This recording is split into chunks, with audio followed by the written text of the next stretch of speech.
ભેળસેળ થતી હોવાની આશંકાને પગલે આરોગ્ય વિભાગની ટીમે તવાઈ બોલાવી। તેલમાં ભેળસેળની શંકાને આધારે આરોગ્ય વિભાગની ટીમે સિંગતેલના વેપારી અને ઉત્પાદકોને ત્યાં તપાસ હાથ ધરી હતી। તપાસ દરમિયાન દાણાપીઠ, પરા બજાર અને જૂના યાર્ડ વિસ્તારમાં આવેલી 3 પેઢીમાંથી તેલના સેમ્પલ લેવામાં આવ્યા હતા અને તેલના સેમ્પલને તપાસ માટે લેબોરેટરીમાં મોકલવામાં આવ્યા છે। તમામ નમૂનાના રિપોર્ટ આવ્યા બાદ જો શંકાસ્પદ જણાશે તો કડક કાર્યવાહી કરવામાં આવશે।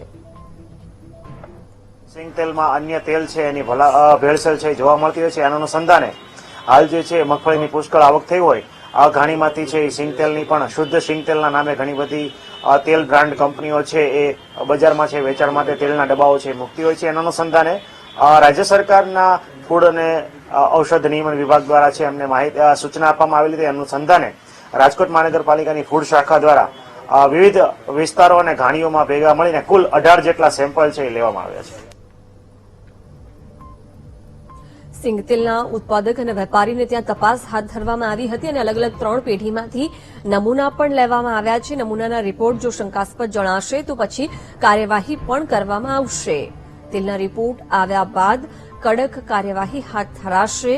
તેલના નમૂનાનો રિપોર્ટ શંકાસ્પદ જણાશે તો કડક કાર્યવાહી કરવામાં આવશે। રાજકોટમાં ખાદ્ય તેલમાં ભેળસેળને લઈને આરોગ્ય વિભાગે તવાઈ બોલાવી છે અને સિંગતેલના વેપારીઓ અને ઉત્પાદકોને ત્યાં રેડ કરી તપાસ હાથ ધરી હતી, જેમાં ખાદ્ય તેલમાં ભેળસેળની આશંકાએ 3 પેઢીમાંથી નમૂના લેવાયા છે।